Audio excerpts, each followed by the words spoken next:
はいどうも、キスケです。今回は星5オペレーターアークライト性能解説やっていきます。新バージョンでゾアンの実装が決定してアークライトに注目が集まってますよね。アークライトはクールタイム3秒という驚異のスピードで回せる連携技や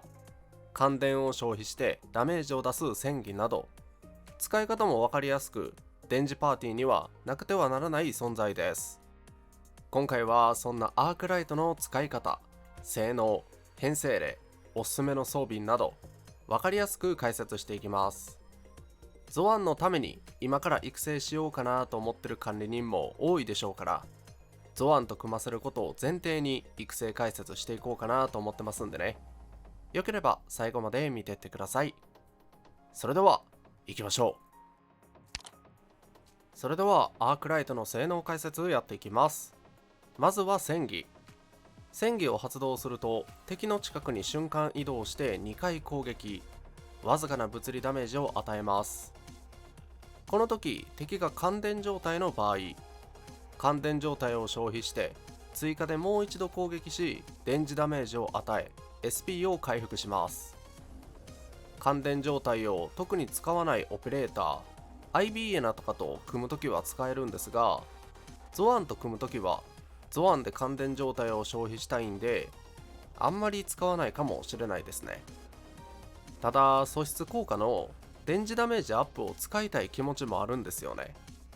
なので例えばゾアンが必殺技を使って形態変化したタイミングで SP に余裕があるならアークライトの戦技を使って素質効果を発動するみたいな、結構 SP 管理が大事になってくるローテーションになりそうです。続いて連携技。連携技は敵が感電状態または感電状態が消費されると発動可能。敵の近くに瞬間移動して斬撃を放ち物理ダメージを与え SP を回復します。クールタイムが驚異の3秒と全オペレーター中最速です。クールタイムが速いおかげで、例えばペリカの連携技で感電、アークライトの連携技、アークライトの戦技で感電消費、アークライトの連携技といったコンボも可能で、しっかりと SP を稼いでくれます。そしてこの連携技があることでゾアンと相性がいいんじゃないかと言われています。ゾアンは連携技で感電状態、戦技で感電消費というコンボがあるんで、その合間合間にアークライトの連携技が挟まる感じになります。ゾアンが SP をたくさん使うということもあって非常に重要な立ち位置になりそうですね。続いて必殺技。必殺技を発動すると前方に向かって突進し電磁ダメージを与え電磁付着を付与します。一定時間後再度電磁ダメージを与え、敵が電磁付着状態の場合電磁付着を消費して感電状態にします。電磁付着を有効活用したいなら2回目の攻撃が発動するまでに活用して、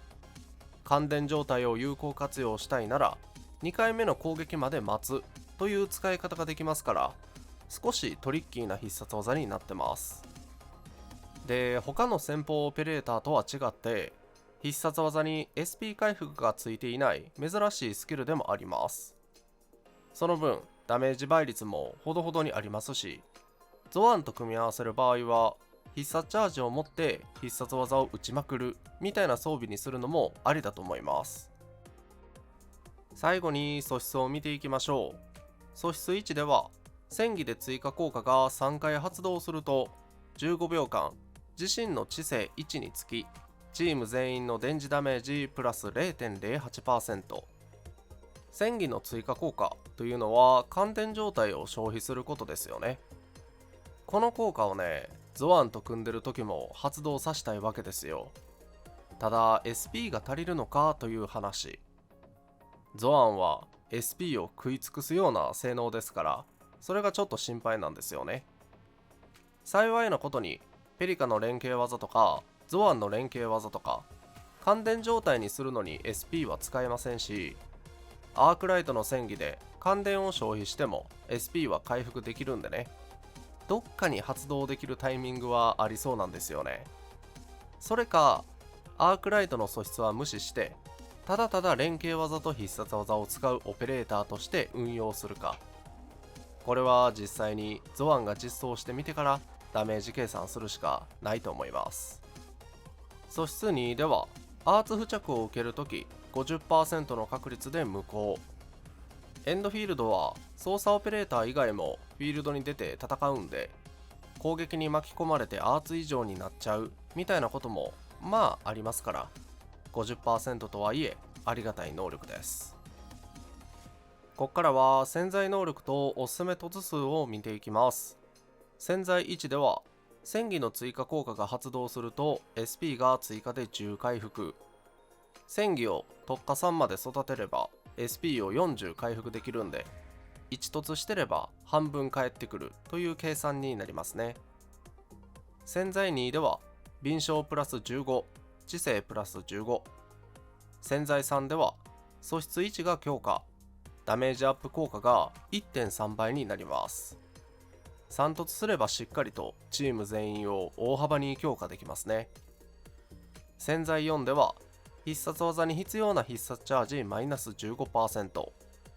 潜在5、貫突では素質1が強化、発動に必要な回数が2回まで減少。もともと素質効果を発動しようとすると3回も戦技の追加効果を発動しないといけなかったんですが、貫突すると2回まで減少します。これはありがたいですね。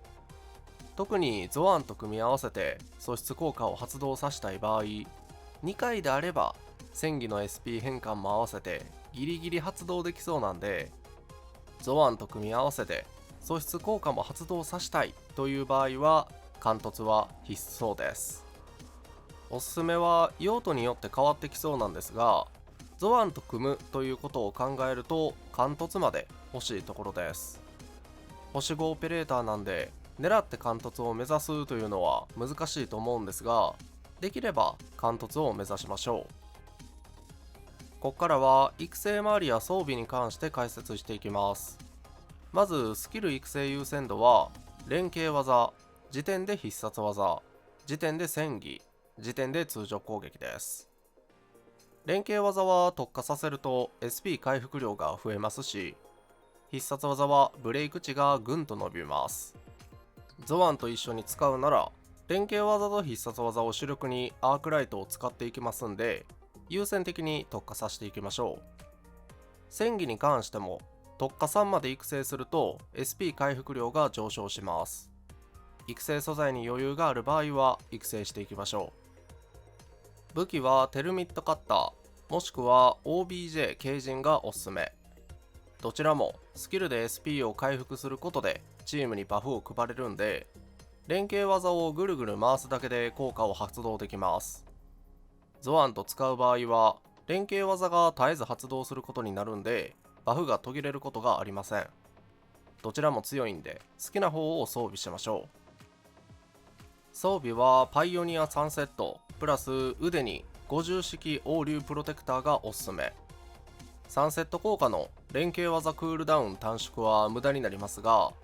SP 回復で15秒間チーム全員の与えるダメージが上がるんで最適です。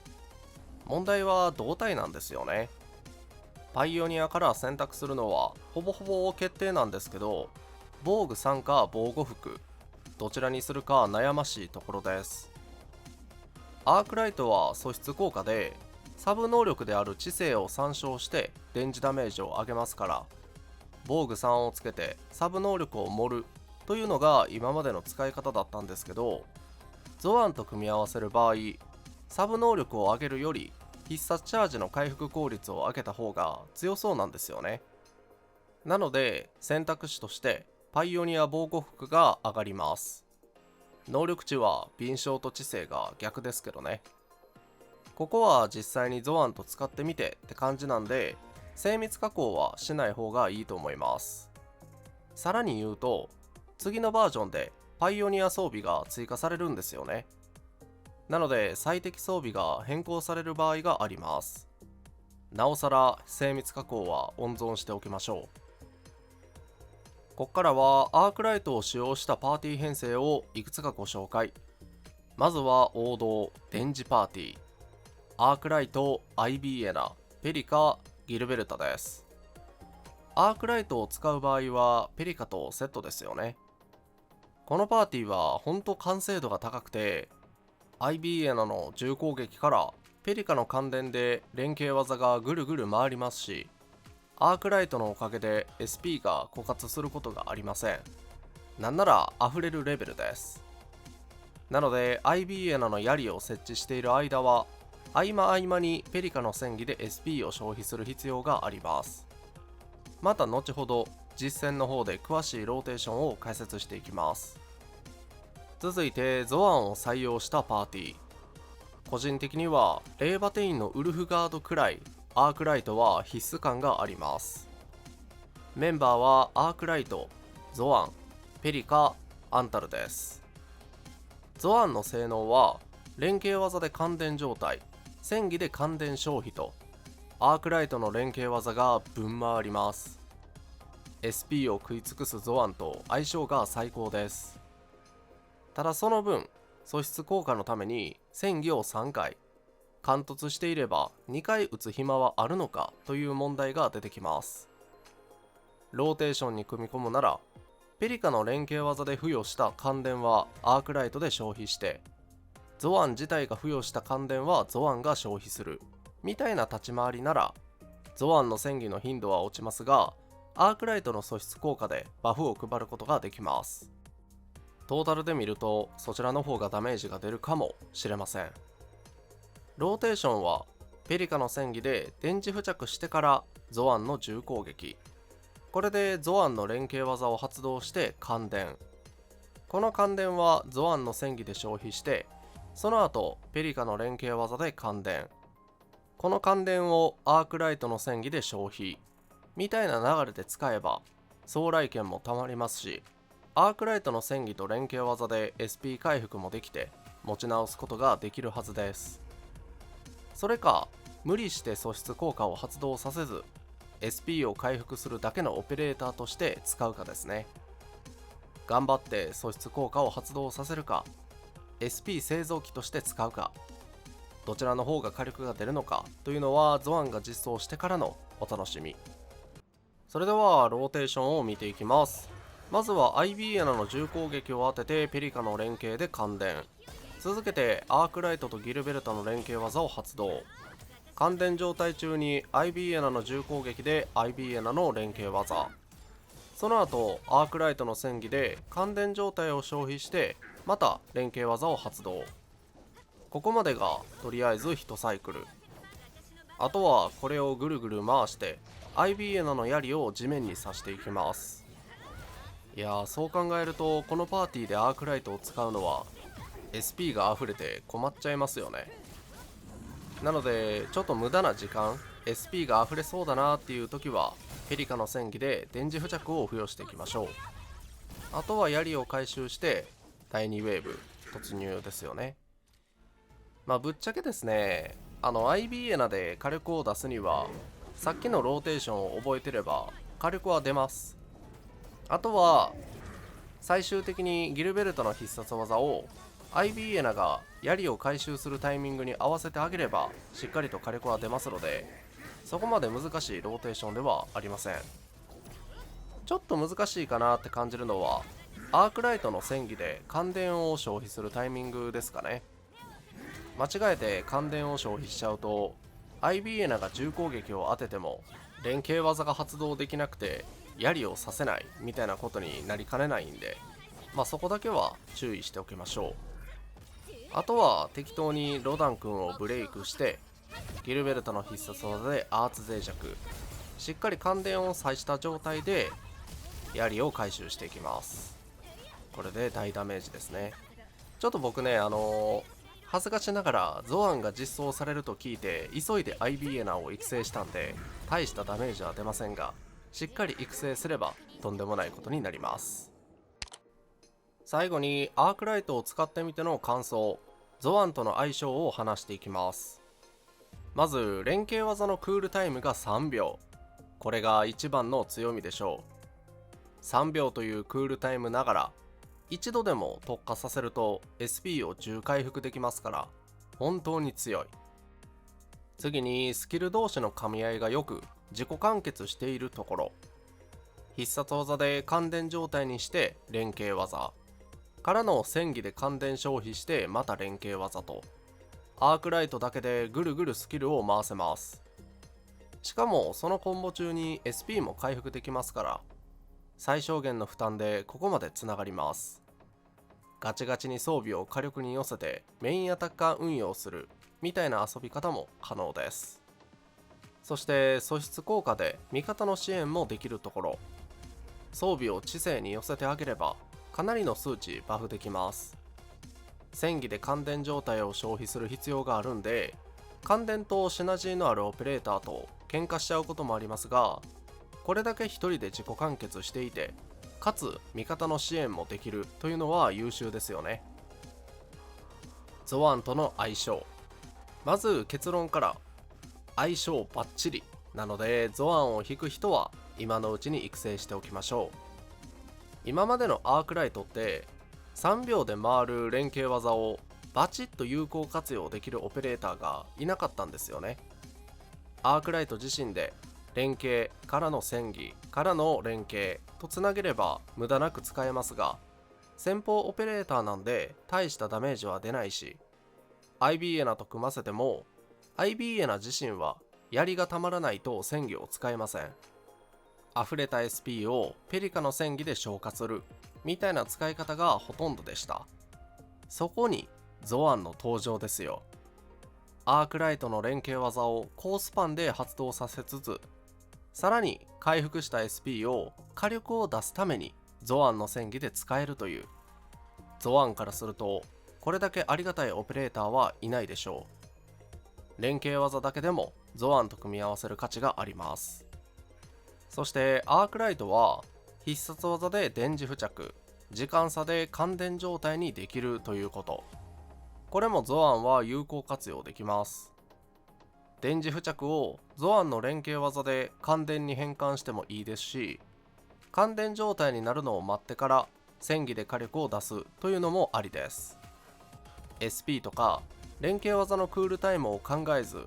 電磁付着と感電状態を差し込めるというのは強い。これもゾワンと相性のいいポイントですね。懸念点を挙げるならば、アークライトの素質が無駄になる可能性があるということぐらいですかね。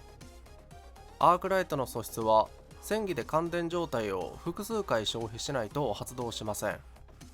なので同じく感電状態を消費したいゾワンと喧嘩する可能性があること、もしくは SP が足らなくなってしまうこと、この辺が心配です。正直売ってしまうと素質効果なんて無視しても相性がいいんですよね、アークライトは。なので素質を無視しても火力が出るのか、無視しちゃダメなのか、その辺はゾワンが実装してから検証していきたいですね。以上のことからアークライトはゾワンに必須級のオペレーターです。霊馬店員のウルフガード、寒冷パーティーの財費、物理パーティーのチェンみたいな感覚だと思いますね。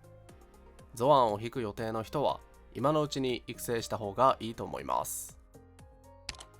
いかがだったでしょうか。今回は星5オペレーターアークライト性能解説でした。